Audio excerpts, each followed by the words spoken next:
স্ক্যামের একটি বিশেষ মাধ্যম হলো মিথ্যা পরিচয় ব্যবহার করা। মিথ্যা পরিচয় ব্যবহার করার ক্ষেত্রে নানা মানুষ বৈবাহিক সম্পর্কের প্রতি আগ্রহ হারাচ্ছেন এবং দিন দিন নানানভাবে ক্ষতিগ্রস্ত হচ্ছেন। আজ আমরা কথা বলছি এমনই একজন সম্মানিত ক্লায়েন্টকে নিয়ে, যিনি অন্য একটি ম্যাট্রিমোনিয়াল সাইট থেকে একজনের সঙ্গে আলাপ করেন এবং বিয়ের আংটি পর্যন্ত কেনা হয়ে যায়। তিনি হঠাৎ করেই ফেসবুক স্ক্রল করতে করতে ওয়েডিং চাইমের ভেরিফাইড ক্লাব সম্পর্কে জানতে পারেন এবং তিনি আমাদেরকে নক করে জানান যে তিনি অন্য একটি ম্যাট্রিমোনিয়াল সাইট থেকে পছন্দ করা পাত্রকে ভেরিফাই করতে পারবে কিনা। আমরা তাকে জানাই যে অবশ্যই তিনি পারবেন, কারণ ম্যারেজ চাইম চায় প্রতিটি বৈবাহিক সম্পর্ক শুরু হোক সত্যতা, স্বচ্ছতা এবং বিশ্বাসের উপর। আমরা তাকে বলি তার তথ্য দিতে, কিন্তু একই অবস্থা।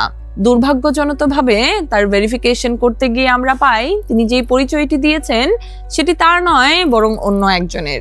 তিনি নিজেকে ডাক্তার হিসেবে পরিচয় দিয়েছিলেন। আমরা যখন তার বিএমডিসি নাম্বার চেক করি তখন দেখতে পাই এই বিএমডিসি নাম্বারটি বেশ বয়স্ক একজন ডাক্তারের, কিন্তু সেই পাত্র তার বয়স বলেছিলেন 29 বছর।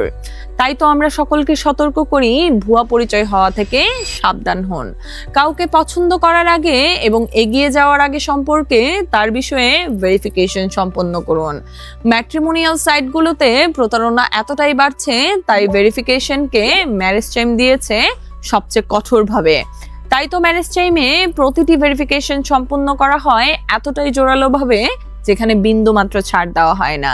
তাই আপনিও যদি ভেরিফিকেশন সম্পন্ন করতে চান তাহলে এখনই যুক্ত হন আমাদের ফেসবুক গ্রুপ ম্যারেজ চাইমে এবং যোগাযোগ করুন আমাদের অ্যাডমিন ও মডারেটরদের সঙ্গে।